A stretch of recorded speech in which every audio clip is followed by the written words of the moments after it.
Bien, bonjour tout le monde. Merci beaucoup à toutes celles qui nous rejoignment aujourd'hui, toutes celles qui ont déjà participé à nos capsules. Je suis ravie d'accueillir aujourd'hui Roselyne et Isabelle qui, elles, se sont proposées de travailler sur la créativité et comment la créativité pendant ce confinement, comment cet espace-temps nous permet de redécouvrir notre créativité. En fait, j'ai compris en discutant un petit peu avec elles qu'elles avaient vu comment la créativité s'exprimait dans différents domaines de la vie.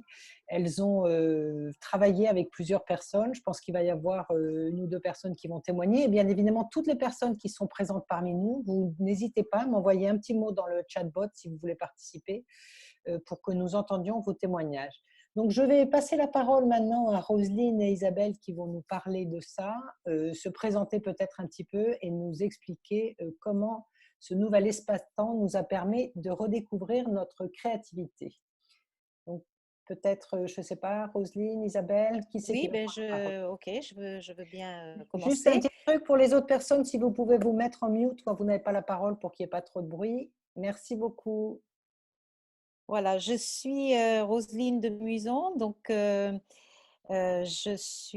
j'habite à Palo Alto et avec mon mari. En ce moment, nous n'avons pas d'activité professionnelle.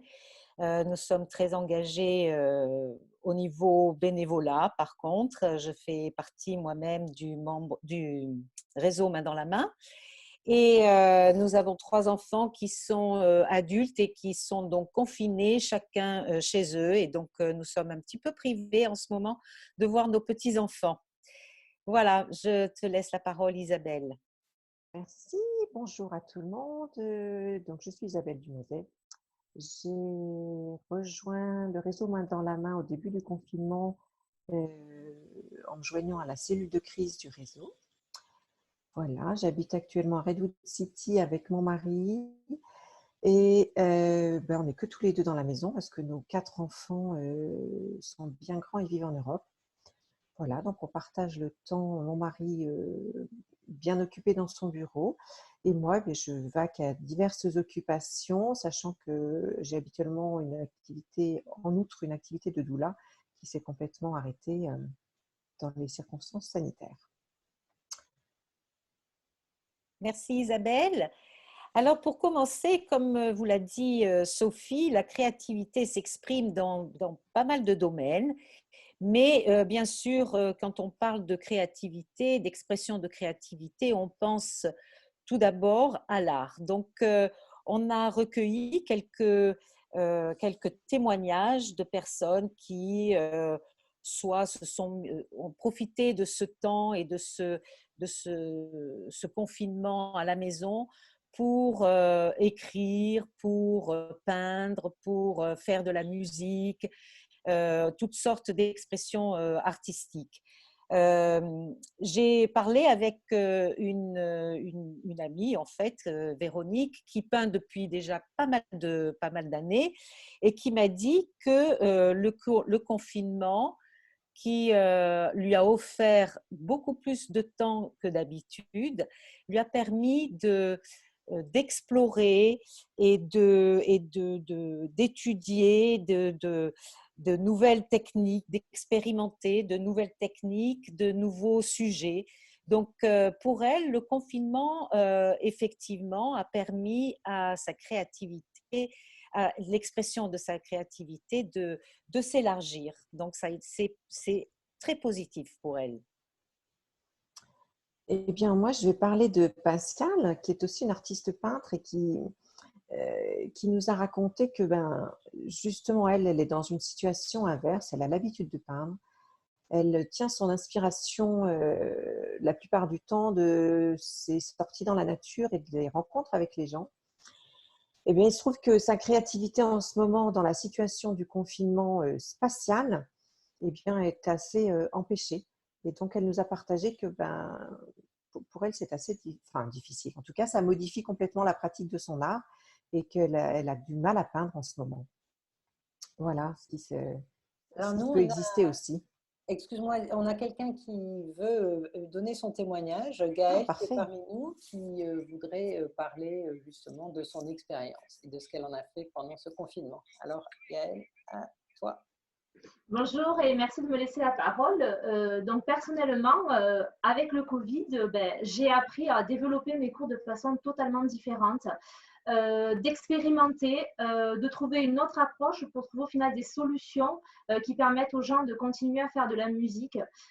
Étant moi-même donc professeure de musique et chanteuse professionnelle, vous imaginez que tous mes concerts ont été annulés et les cours en école forcément suspendus. Et donc, me retrouver face à mes classes avec un outil informatique entre nous et un écran quand je suis avec des enfants de 2 ans à 5 ans sur l'éveil musical, il a fallu en fait que je développe des techniques différentes pour les garder en fait attentifs au cours et notamment de partager avec eux des story time musicales, de pouvoir les impliquer juste avant le cours. Donc, je demande des mini préparations de 5 minutes avec l'aide des parents de temps en temps. Et je leur demande par exemple de trouver un jouet à eux qui serait transformé en instrument de musique. Ils peuvent partir d'absolument tout ce qu'ils veulent et en fait ils transforment cet instrument, ils présentent leur nouvel instrument en fait à la classe ou prendre une boîte de conserve en enlevant l'étiquette qui est tout autour et utiliser la boîte de conserve comme un guiraud avec un crayon. Voilà, et donc en fait tout ça en fait va développer en fait une écoute qui est complètement différente pour ces enfants et puis pour les plus grands puisque je suis donc professeure de chant aussi, c'est arriver en fait à développer leur oreille de façon plus autonome puisque quand je suis en one-to-one, en cours ou en classe, je joue du piano en les accompagnant pour les vocalises, pour les soutenir harmoniquement. Et quand on a une latence informatique qui est que quand on parle et quand on chante, on a quelques secondes d'écart, ou milliers de secondes. Et donc, en fait, cet écart ne nous permet pas d'accompagner musicalement un artiste qui va chanter. Donc, du coup, en fait, on développe l'oreille différemment. Je joue, je donne l'exemple vocalement, je plaque un accord et c'est à eux de trouver leur propre rythme musical et leur propre note sur un accord plaqué. Et pour permettre en fait à tout le monde d'accéder à la musique en cette période un peu compliquée qui est le Covid et qui ont sur certaines familles des conséquences financières importantes, j'offre 2 fois par semaine en fait des cours, le mercredi et le vendredi à 5 heures, heure californienne. Donc le mercredi pour les adultes avec une approche des techniques vocales, de la musicothérapie et comment en fait notre voix peut évoluer et peut rendre en fait comment notre voix rend l'image en fait que les autres perçoivent. Et pour les enfants, donc le vendredi à 5 heures, un story time musical avec une petite pratique musicale à la fin que j'ai largement intitulée la symphonie de la cacophonie. Et j'adore parce que c'est juste super prenant pour ces petits. Et cette symphonie est un véritable trésor à chaque fin de story time musical. Excellent, Merci, excellent. merci, c'est formidable. Alors Merci. effectivement, j'ai voulu pour des anniversaires faire chanter tout le monde dans le Zoom.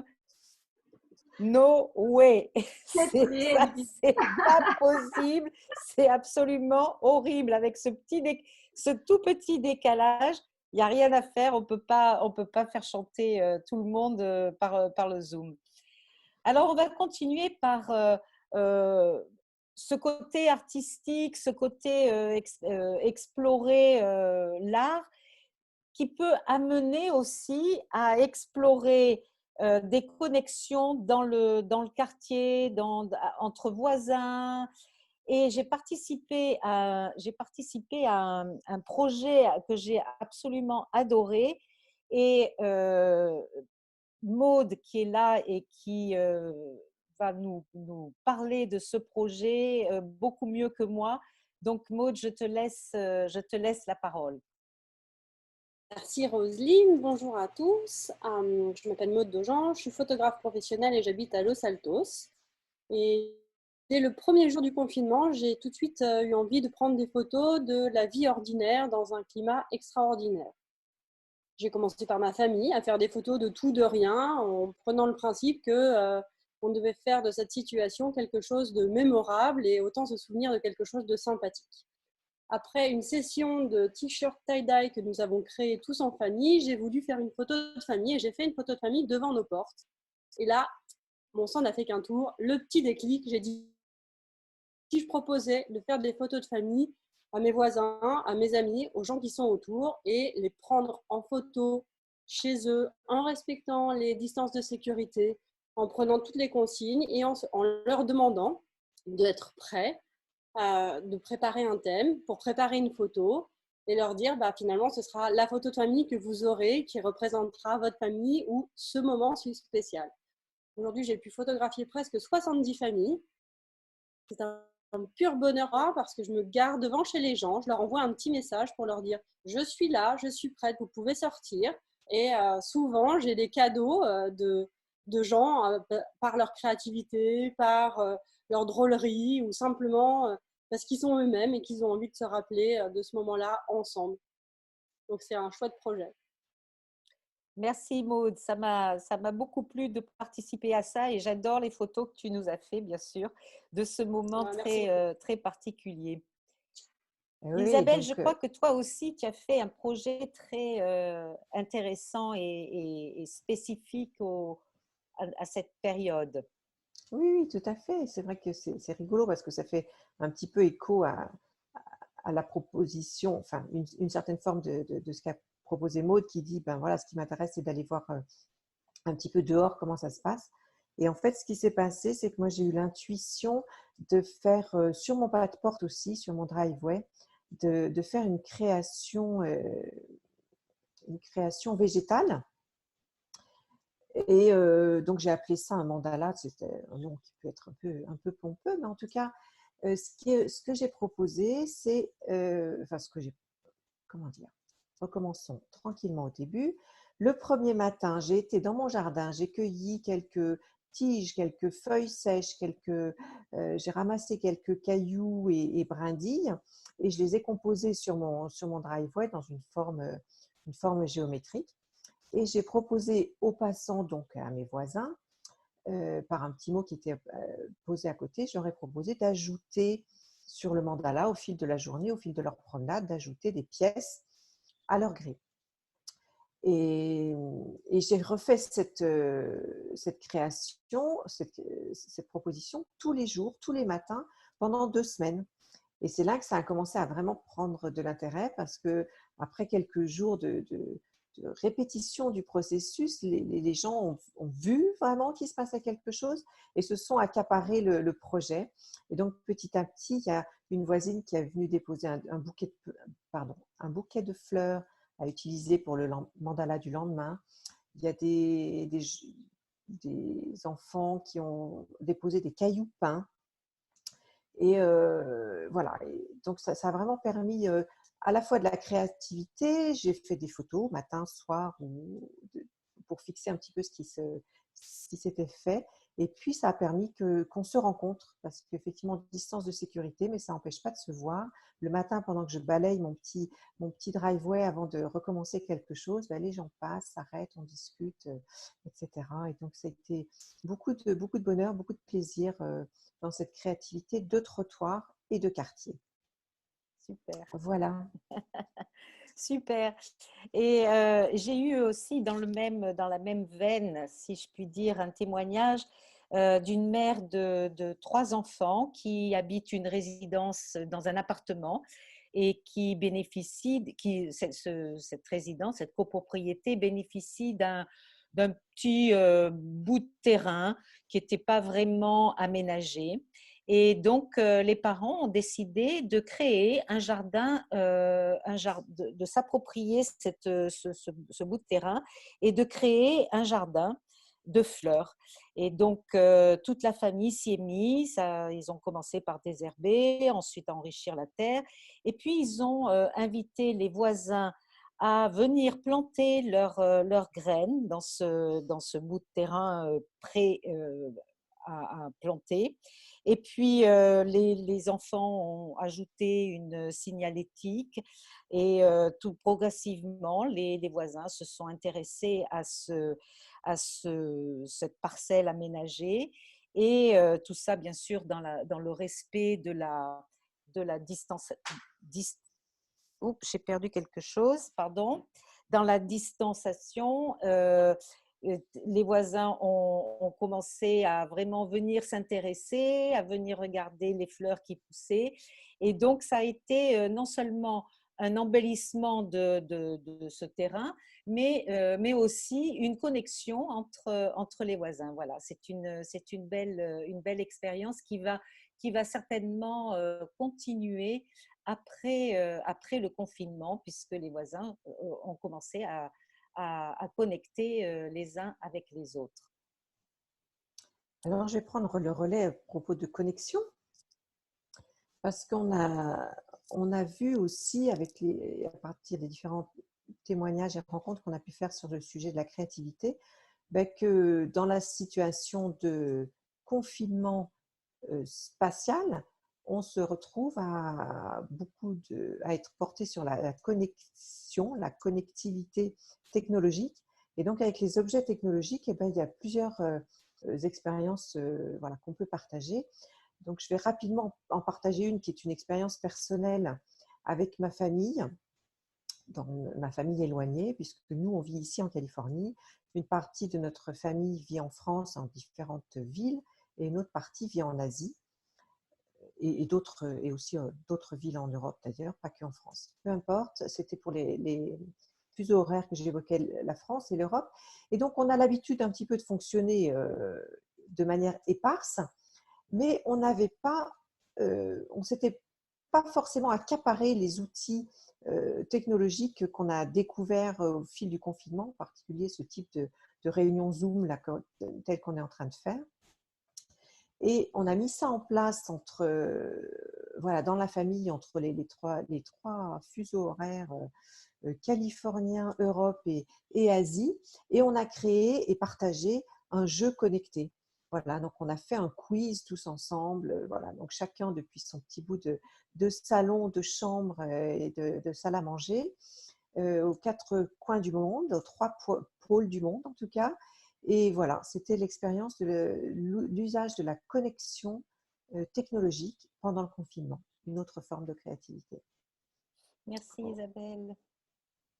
Grâce à la technologie, une des choses qu'on peut continuer à faire, ce sont les célébrations, parce que le confinement empêche de se retrouver pour célébrer les anniversaires ou les différents étapes de la vie.